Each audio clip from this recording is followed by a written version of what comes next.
بسم الله الرحمن الرحيم. ومن أحسن قولا ممن دعا إلى الله وعمل صالحا وقال إنني من المسلمين.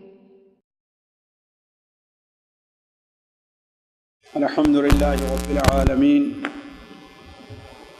وصلى الله على نبينا محمد وعلى آله وأصحابه أجمعين. أعوذ بالله من الشيطان الرجيم. بسم الله الرحمن الرحيم. يا أيها الذين آمنوا إذا قيل لكم تفسحوا في المجالس فافسحوا يفسح الله لكم وإذا قيل انشزوا فانشزوا يرفع الله الذين آمنوا منكم والذين أوتوا العلم درجات والله خبير بما تعملون. سبحانك لا علم لنا إلا ما علمتنا إنك أنت العليم الحكيم.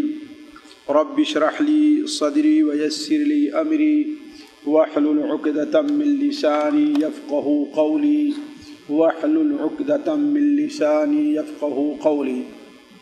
عزیز ساتھیو، آج کی ہماری اور آپ کی مجلس آداب مجلس سے متعلق، یہ اللہ تبارک و تعالی نے اپنی کتاب میں اور نبی کریم صلی اللہ علیہ وسلم نے اپنی احادیث مبارکہ میں مجلس کے کیا آداب بتلائے ہیں۔ دیکھیے، مجلس کے اندر اسلام نے، مجلس سے متعلق اسلام نے جو ہمیں تعلیمات دی ہیں، ان میں دو بنیادی باتیں ہیں۔ ایک بات تو یہ ہے کہ جو بھی مجلس ہو وہ وقار اور تہذیب کی مجلس ہو، شور شرابہ بدنظمی، اس مجلس کو اسلام قطعاً پسند نہیں کرتا۔ دوسری چیز، اس مجلس کے اندر جو لوگ شریک ہو رہے ہیں، جو لوگ اس مجلس میں شریک ہیں، جو جس کا حق ہے اسے اس کا حق پورا اور برابر ملنا چاہیے۔ وعلیکم السلام۔ جس کا جو حق ہے اس کا حق مکمل طور پر اور برابر ملنا چاہیے۔ یہ دو بنیادی چیزیں ہیں جو اسلامی تعلیم کے مطابق مجلس سے تعلق رکھتی ہیں۔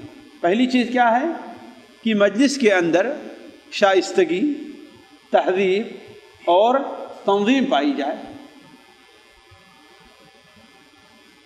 وہ مجلس، اس میں بدنظمی، شور شرابہ، توڑ پھوڑ اور یہ چیزیں نہیں ہونی چاہیے۔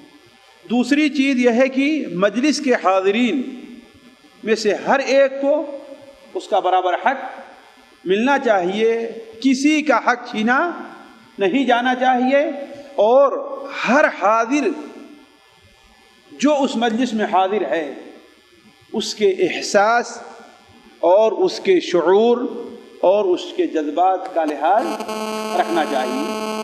جس کا اندازہ آپ کو یہ چند نکات میں ہم نے مجلس کے جو آداب نوٹ کیے ہیں احادیث صحیحہ کی روشنی میں، اس سے اندازہ ہوگا۔ دیکھیے، پہلی چیز یہ ہے کہ انسان جب مجلس کا انتخاب کرے تو وہ مجلس اور مجلس کے شرکاء، مجلس اور مجلس کے حاضرین اس لائق ہوں کہ ان کے ساتھ اٹھا اور بیٹھا جائے۔ شرعی بنیاد پر وہ مجلس پوری اور مکمل اترتی ہو، وہ مجلس گناہ کی مجلس نہ ہو، وہ مجلس گناہ کی مجلس نہ ہو۔ اس مجلس میں اللہ تبارک و تعالی کی حدود اور نبی کریم صلی اللہ علیہ وسلم کی تعلیمات کا لحاظ نہ کر کے اس میں اللہ تعالیٰ کی نافرمانی اور نبی کریم صلی اللہ علیہ وسلم کی تعلیمات کی خلاف ورزی کی جا رہی ہے۔ اسی لیے اسلام نے ہمیں اور آپ کو ساتھی اور مجلس کے انتخاب کا حکم دیا ہے۔ اور بار بار آپ لوگوں نے وہ حدیث پڑھی ہوگی، نبی کریم صلی اللہ علیہ وسلم نے ارشاد فرمایا کہ نیک ساتھی، جلیس کا لفظ استعمال کیا ہے۔ جلیس کس کو کہتے ہیں؟ جس کے ساتھ بیٹھا جائے۔ نیک ساتھی جس کے ساتھ بیٹھے، اور برے ساتھی کی مثال کیا ہے؟ مشک بیچنے والے اور بھٹی دھونکنے والے کی ہے۔ مشک بیچنے والا، آپ اس کے پاس بیٹھیں گے تو آپ کو فائدہ ہی فائدہ ہے.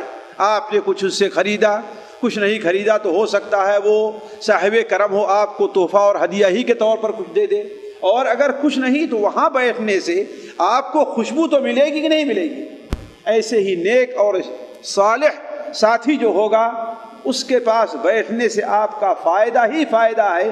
کچھ نہیں، آپ نے کچھ سیکھا نہیں، کچھ پوچھے نہیں، تو اس مجلس کے اندر جو اللہ تبارک و تعالیٰ کی برکات اور انوار نازل ہوتی ہیں اس سے آپ محروم نہیں رہیں گے. برے ساتھی کی مثال آپ نے کیا دی؟ بھٹی جھونکنے والے. کہا وہاں بیٹھو گے تو دھواں اس کا آئے گا، اس سے تمہارے جو چنگاری اڑے گی، تمہارے کپڑے جل جائیں گے، تو وہاں بیٹھنے سے تمہارا نقصان ہی نقصان ہے. ایسے برے ساتھی کے ساتھ بیٹھنے سے تمہارا نقصان ہی نقصان ہوگا. اسی لیے سنن ابو داؤد کی روایت ہے، آپ نے بڑے واضح طور پر بیان فرما دیا کہ المرء علی دین خلیلہ فلینظر احدکم من یخالل. انسان اپنے ساتھی اور اپنے دوست کے مذہب پر ہوتا ہے. مثل مشہور ہے اردو کی کہ اگر انسان کے اخلاق اور آداب کا پتہ لگانا ہے تو اس کے ساتھیوں اور دوستوں کے اخلاق اور آداب کو دیکھ لو، پتہ چل جائے. اگر کسی انسان کے اخلاق اور آداب کا پتہ لگانا ہے تو اس کے ساتھیوں کے ساتھی اور دوست ہیں ان کے اخلاق اور آداب کا پتہ لگا لو، تمہیں اندازہ لگ جائے گا کہ یہ کتنے پانی میں ہے. تو المرء علی دین خلیلہ، آدمی اپنے دوست کے مذہب پر ہوتا ہے.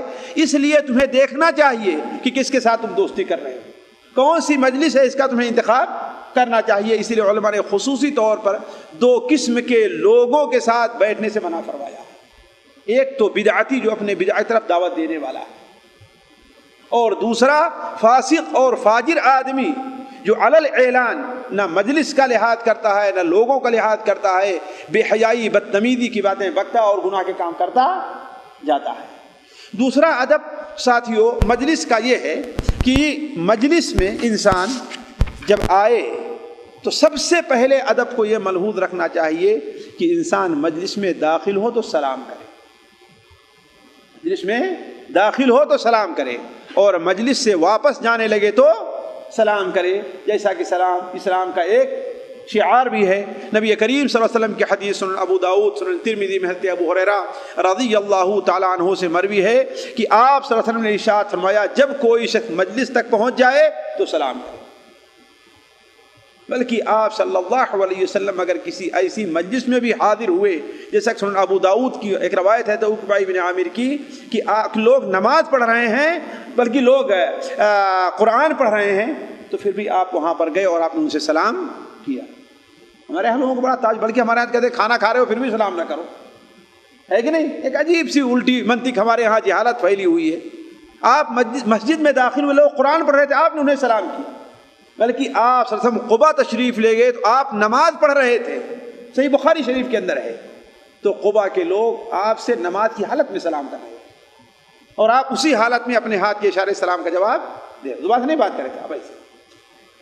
تو کسی مجلس میں آئے انسان تو آپ صلی اللہ علیہ وسلم بیان فرمایا کہ جب مجلس تک پہنچ جائے تو وہ سلام کرے، اور جب مجلس سے رخصت ہونا چاہے تو پھر سلام کر کے رخصت ہو. تیسرا ادب یہ ہے کہ جہاں کہیں بھی جگہ مل جائے انسان کو بیٹھ جانا چاہیے. صفوں کو پھاڑتے ہوئے، مجلس کو چیرتے ہوئے کچھ لوگوں کی عادت ہوتی آگے بڑھ جائیں گے.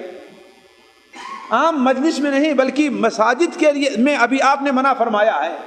بعض لوگ دیکھیں گے آئیں گے سب میں اور دیکھیں گے مسجد نبوی کے اندر مسجد حرام میں صفوں کو پھاڑتے ہوئے سب سے آگے بڑھنا چاہیں گے، ہے کہ نہیں؟ اور اس میں کچھ دوسرے لوگ غلطی یہ بھی کرتے ہیں، آئیں گے سب سے پہلے اور بیٹھیں گے سب سے پیچھے.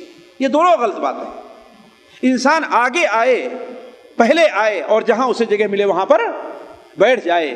نہ پیچھے آنے والے کو یہ اختیار ہے کہ صفوں کو پھاڑتے ہوئے لوگوں کے درمیان سے اندر چلا جائے اور گردنیں پھاندتا ہوا چلا جائے، اور نہ پیچھے آنے والے جلدی آنے والے کے لیے مناسب ہے کہ آگے کی جگہ چھوڑ کر کے جو افضل جگہ ہے وہاں نیچے آ کر کے پیچھے آ کر کے بیٹھے. نبی کریم صلی اللہ علیہ وسلم نے ارشاد فرمایا، بلکہ صحابہ اکرام بیان فرماتے ہیں کہ ہم لوگ آپ صلی اللہ علیہ وسلم مسجد میں وہیں بیٹھ جاتے، مجلس میں وہیں بیٹھ جاتے جہاں ہمیں جگہ ملتی تھی، پیچھے جگہ ملی پیچھے بیٹھ گئے، آگے جگہ ملی آگے بیٹھ گئے، جس کو آگے بیٹھنا ہے وہ جلدی آنے کی کوشش کرے۔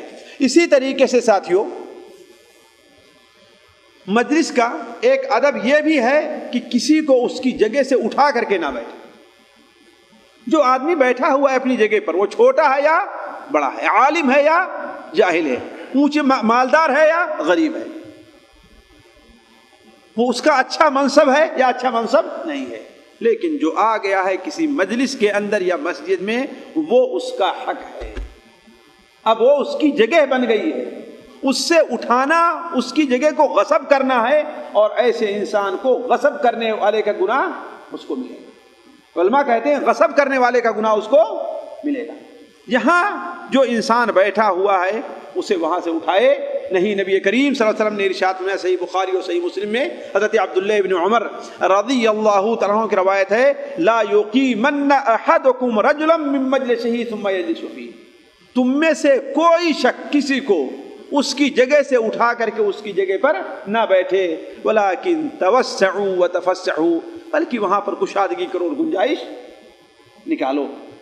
یہ دونوں باتیں ساتھیوں جو ہم نے ذکر کی ہیں، صفحے کو پھاڑتے ہوئے مجلس کو چیرتے ہوئے آگے جانا اور کسی کو اس کی جگہ سے اٹھا کر کے بیٹھانا، اس میں دیکھیے کہ کوئی بھی انسان ہے، آپ اس کا کندھا پھاندتے ہوئے آگے جا رہے ہیں اسے برا لگے گا، کسی کو اس کی جگہ سے اٹھا دے رہے ہیں اسے برا لگے گا، ہے بات صحیح کہ نہیں صحیح؟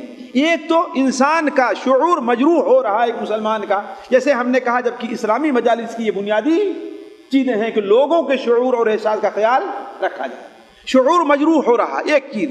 دوسری بات یہ اس شخص کے متکبر اور غرور اور کبر والا ہونے کی دلیل ہے، اور جانتے ہیں کہ اللہ تعالیٰ متکبر کو پسند نہیں کرتا۔ ہاں اگر رئیس مجلس میر مجلس کسی مصلحت کی بنیاد پر اگر کسی کو اٹھانا چاہے تو اسے اٹھ جانا چاہیے۔ یا ایھا الذین آمنوا اذا قیل لکم تفسحوا فی المجالس فافسحوا یفسح اللہ لکم واذا قیل انشزوا فانشزوا، اور اگر تم سے کہا جائے کہ اٹھ جاؤ تو اٹھ جاؤ، لیکن وہ بھی کب؟ یہ اس کے ایمان، اس کے تقوی اور اللہ کے نزدیک اس کی مسئولیت ذمہ داری پر ہے۔ کیا کسی کو اس لیے کہ ہاں وہ صاحب مالدار ہے ان کی وجہ سے اٹھا رہا ہے؟ میری بات یہ چیز جائز نہیں ہوگی، لیکن ایک صاحب علم آ رہا ہے، اس سے کچھ سننا ہے، اس سے کچھ کہلوانا ہے، اس کے لیے یہاں پر جگہ نہیں ہے تو اس کے لیے لوگوں سے ذرا آپ ادھر بیٹھ جاؤ، ہے کہ نہیں، یہاں ان کو بیٹھا لیتے، اور آپ جانتے ہیں کہ ایسے موقع پر لوگ برا بھی نہیں مانیں گے۔ جب دیکھیں گے کہ جو آدمی ہمیں اٹھا رہا ہے اس کے سامنے کوئی شرعی عذر ہے تو اس کو برا نہیں مانیں گے۔ اسی طریقے سے ایک اور چیز ذہن میں رہنی چاہیے، یہ دیکھیں اسلام نے مجالس سے متعلق کتنی باریک باریک چیزوں کی طرف رہنمائی کی ہے۔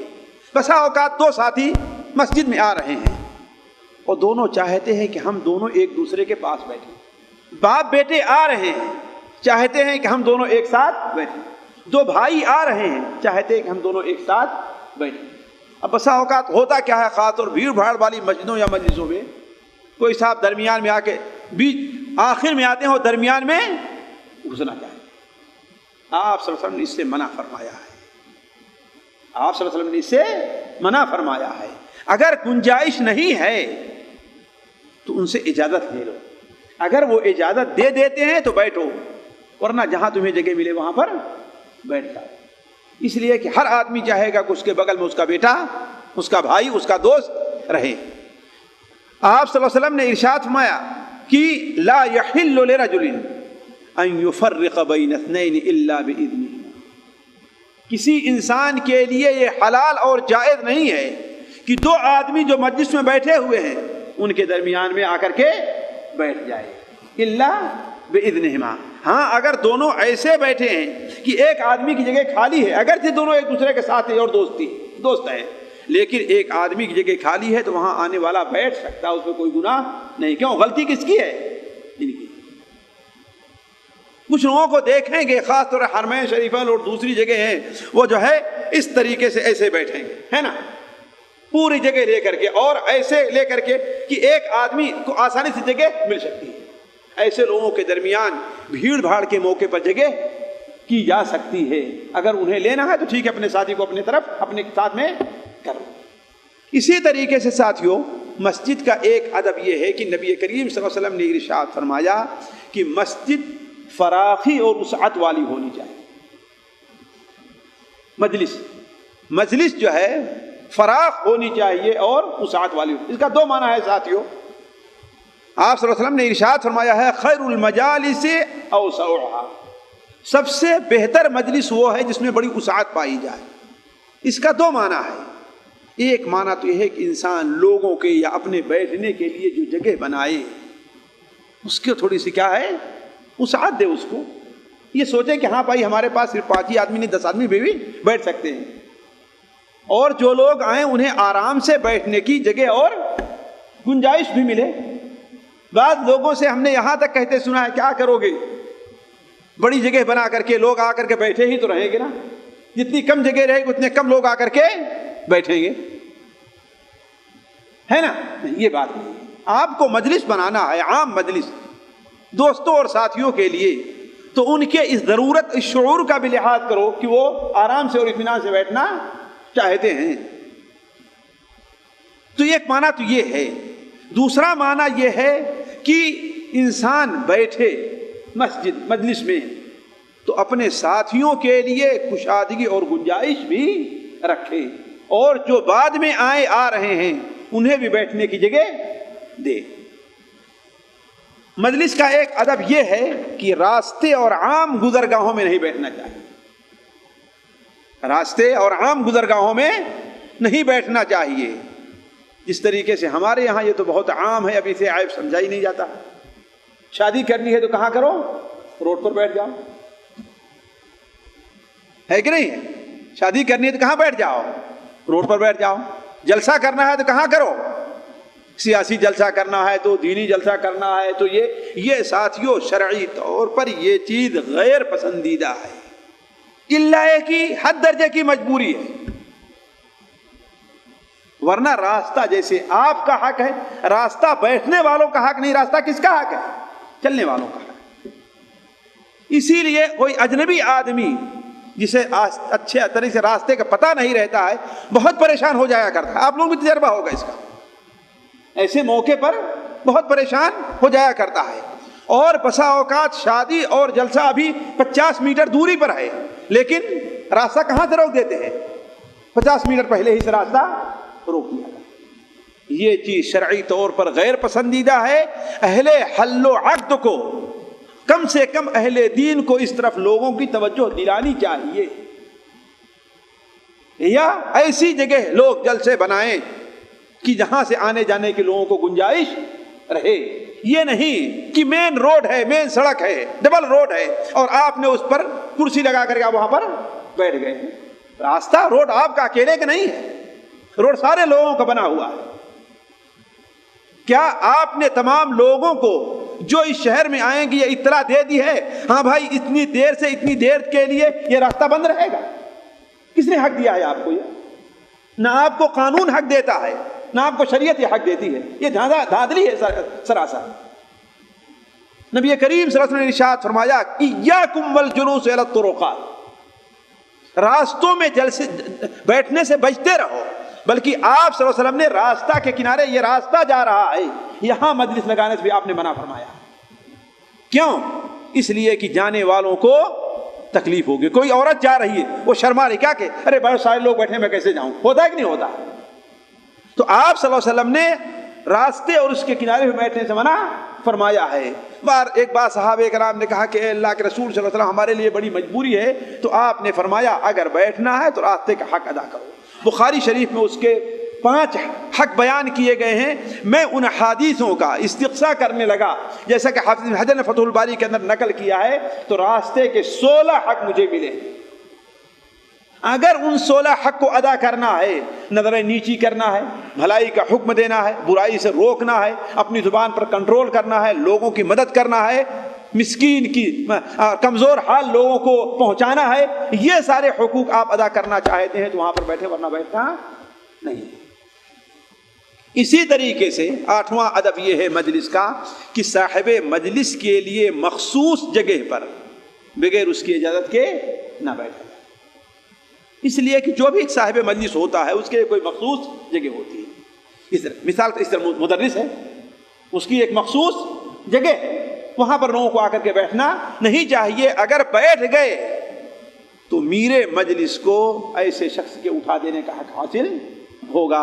نبی کریم صلی اللہ علیہ وسلم نے ارشاد فرمایا سنن ابو داؤد میں، سنن ترمذی میں، مسند احمد میں، آپ صلی اللہ علیہ وسلم کی روایت ہے کہ ولا یجلس الرجل علی تکرمتہ ولا یجلس الرجل علی تکرمتہ فی بیتہ الا باذنہ۔ آدمی کی عزت اور شرافت یعنی اس کے بیٹھنے کی جگہ ہے، وہاں بغیر اس کی اجازت کے بیٹھا نہ جائے۔ مجلس کا ایک ادب یہ بھی ہے کہ یہ قطعاً مناسب نہیں ہے جو ہمارے یہاں عام طور پر لوگ کرتے ہیں ساتھیوں، اور اہل علم کو اس سے منع کرنا چاہیے۔ وہ یہ ہے کہ خود تو بیٹھے رہیں اور کوئی معزز آدمی آ گیا اسے تو اپنے پاس چارپائی پر کرسی پر بیٹھا لیا اور باقی دوسرے لوگ کھڑے۔ ہوتا ہی نہیں ہوتا یہ قطعاً غیر مناسب، بلکہ اگر دیکھیں تو شریعت کی نظر میں یہ ناجائز ہے، یہ شریعت کی نظر میں ناجائز ہے۔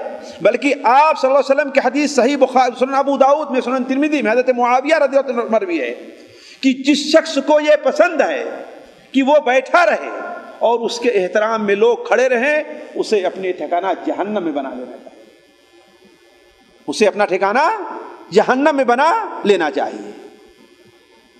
اور آپ صلی اللہ علیہ وسلم نے تو یہاں تک بھی گوارا نہیں فرمایا کہ ایک بار آپ صلی اللہ علیہ وسلم کہ اپنے اونٹ سے یا اپنی سواری سے گر پڑے اور کھجور کا ایک درخت تھا اس پر آپ گرے تو آپ کے پیر میں چوٹ لگی، تو آپ صلی اللہ علیہ وسلم نماز بیٹھ کر کے پڑھا کرتے تھے، نماز بیٹھ کر کے پڑھا کرتے تھے۔ ایک بار آپ کے یہاں لوگ تشریف لے گئے، یہ تمام کتب حدیث تقریباً حدیث صحیح مسلم شریف وغیرہ میں موجود ہے، بڑی مشہور حدیث ہے۔ تشریف لے گئے تو آپ کو نماز پڑھتے دیکھا تو لوگ آپ کے پیچھے بھی کھڑے ہو گئے۔ آپ صلی اللہ علیہ وسلم نے اشارہ کیا ہاتھ سے کہ بیٹھ جاؤ۔ آپ نے کیا اشارہ فرمایا؟ بیٹھ جاؤ۔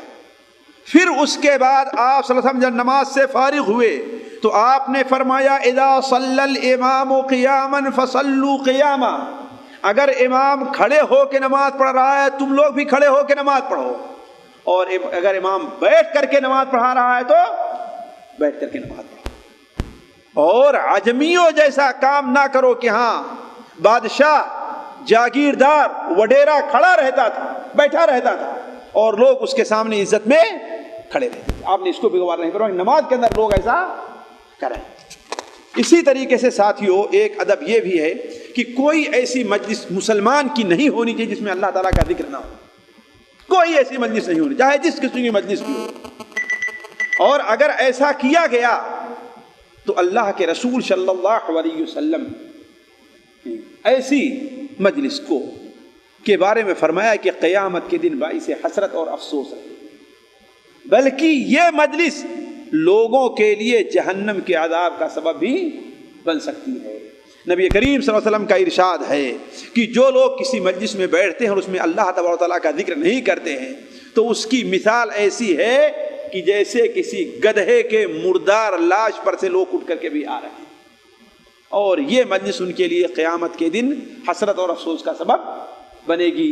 سنن ترمذی میں روایت ہے کہ کسی مجلس میں اللہ کا نہ ذکر کیا جائے اور اللہ کے رسول پر درود نہ بھیجا جائے تو یہ مجلس ان کے لیے باعث حسرت و افسوس ہوگی۔ لہذا کوئی بھی مجلس ایسی نہیں ہونی جس میں اللہ تعالیٰ کا ذکر یا اللہ کے رسول پر درود نہ بھیجا جائے۔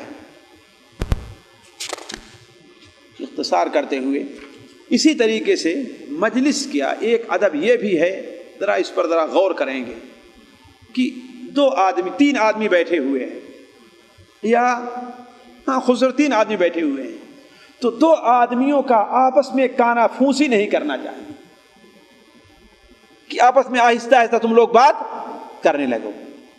کیوں؟ ہو سکتا ہے کہ جو بغل میں بیٹھا ہوا ہے وہ کیا کہے گا، کہیں میرے بارے میں تو کچھ باتیں نہیں کر رہے ہیں۔ اگر میرے بارے میں باتیں نہ کرنی ہوتی تو کم سے کم بات ظاہر تو کرتے کہ نہیں کرتے۔ آیا دیکھیے اسلام نے ایک مسلمان کے شعور کا اس قدر اس کا احساس رکھا ہے کہ احساس کیا جائے کہ صرف یہ بات کہ اس کے دل میں یہ خیال پیدا ہوگا، حدیث میں ہے لیحزنہ، کہ یہ اس کو حزین اور غمگین کر دے گی، یہ انسان کے لیے جائز نہیں ہے۔ اور دوسری بات یہ بھی ہو سکتی ہے کہ وہ سمجھے گا ارے میری تو لوگ نظر کوئی اہمیت ہی نہیں ہے، میں ادھر بیٹھا ہوں اکیلے، اپنا بیٹھے گا باتیں کب کر اللہ ہے کہ اور کوئی مجلس جس کے ساتھ وہ انسان بات کر سکے۔ اسی طریقے سے دو آدمی کا اگر کوئی بات کر رہے ہیں، پوری مجلس کے اندر بھری ہوئی ہے، ابھی کسی سے بات کیجیے، اگر دو آدمی کوئی بات کر رہے ہیں، آپ ادھر سے گزرے یا آپ وہاں پر بیٹھے ہیں، اگر آپ کو سنانا نہیں چاہتے تو آپ اس کی بات سننے کی کوشش نہ کریں۔ کیوں؟ اس لیے کہ یہ راز کی باتیں ہیں، اگر انہیں سنانا ہوتا، ان کے نزدیک چاہتے کہ میری بات دوسرا بھی سنے، تو آواز سے بات یہ کیے ہوتے، اور بلکہ اسے سخت گناہ قرار دیا گیا ہے۔ نبی کریم صلی اللہ علیہ وسلم نے ارشاد فرمایا، صحیح بخاری شریف میں روایت ہے کہ جو شخص کسی قوم، کسی لوگوں کی بات کو سنتا ہے اور وہ نہیں چاہتا کہ میری بات کو سنے، تو قیامت کے دن اس کے کان میں پگھلا ہوا سیسا ڈالا جائے گا۔ مجلس سے متعلق ایک بات اور سنتے چلیں کہ جس سلسلے میں بہت لوگ کوتاہی کرتے ہیں اور لڑائی کا سبب یہ چیز بن جایا کرتی ہے، وہ چیز کیا ہے ساتھیو؟ اللہ کے رسول نے فرمایا المجالس امانہ، مجلس کیا ہے؟ امانہ۔ یعنی اس مجلس میں جو کچھ باتیں ہو رہی ہیں، آپ یہ سمجھتے ہیں کہ ہاں یہ باتیں راز کی ہیں، اسے دوسروں تک نہیں پہنچانا چاہیے، تو آپ کو بات دوسروں تک پہنچانا نہیں چاہیے۔ بسا اوقات آپ جانتے ہیں مجلس میں کوئی بات ہو رہی تھی، وہ بات کوئی صاحب جا کر کسی سے کہہ دیتے ہیں تو لوگوں میں لڑائیاں ہو جائیں، تو آپ صلی اللہ علیہ وسلم نے اسے کی اجازت نہیں دی ہے کہ وہ بات کسی دوسرے سے کہی جائے۔ ہاں اگر وہاں پر کوئی گناہ کی بات ہو رہی تھی، کسی کے خلاف کوئی سازش ہو رہی تھی ناجائز، تو وہ بات پہنچانا نہ صرف جائز بلکہ واجب ہو۔ آخری چیز ساتھیو مجلس کا ادب یہ بھی ہے کہ مجلس سے اٹھنے سے پہلے مجلس کا جو کفارہ ہے وہ دعا پڑھنا نہ بھولیں، جو آپ لوگوں کو آج تقسیم کی گئی ہے۔ جو دعا ساتھیو 2 سطر ہے، مشکل سے بڑی آسانی سے آدمی اسے یاد کر سکتا ہے۔ کسی بھی مجلس میں آپ بیٹھے ہوئے ہیں، اٹھنے لگیں تو اٹھنے سے پہلے آپ وہ دعا پڑھ لیا کریں۔ نبی کریم صلی اللہ علیہ وسلم کا ارشاد ہے، جو شخص کسی مجلس میں بیٹھے اور اس میں ادھر ادھر کی باتیں ہوں، فَكَثُرَ فِيهِ لَغَتُهُ، اس میں ادھر ادھر کی باتیں ہو رہی ہیں، تو اگر اٹھنے سے پہلے یہ دعا پڑھ لیں، سبحانک اللہم وبحمدک، اس وقت اشہد ان لا الہ الا انت استغفرک واتوب الیک، سبحانک اللہم وبحمدک اشہد ان لا الہ الا انت استغفرک واتوب الیک۔ اگر یہ انسان پڑھ لے تو اس مجلس میں جو کچھ بیکار باتیں ہوئی ہیں یہ اس کا کفارہ بن جاتا ہے، اس کا کفارہ۔ بلکہ سنن نسائی میں روایت ہے، حضرت عائشہ رضی اللہ عنہا بیان فرماتی ہیں کہ اللہ کے رسول صلی اللہ علیہ وسلم جب کسی مجلس سے اٹھتے تھے تو آہستہ آہستہ یہ دعا پڑھا کرتے۔ ہم نے پوچھا آپ کیا کہتے ہیں اللہ کے رسول صلی اللہ علیہ وسلم؟ کہا کہ میں یہی دعا پڑھتا ہوں، سبحانک اللہم وبحمدک استغفرک واتوب الیک، اس میں مختصر ہے، سبحانک اللہم وبحمدک استغفرک واتوب الیک۔ یہ چند باتیں تھیں ساتھیوں جو مجلس کے آداب سے متعلق آپ کے سامنے رکھی گئی ہیں۔ اللہ تعالیٰ سے دعا ہے کہ اللہ تعالیٰ ہمیں اور آپ کو ان آداب پر عمل کرنے کی توفیق عطا فرمائے۔ سبحانک اللہم وبحمدک اشہد ان لا الہ الا انت استغفرک واتوب الیک۔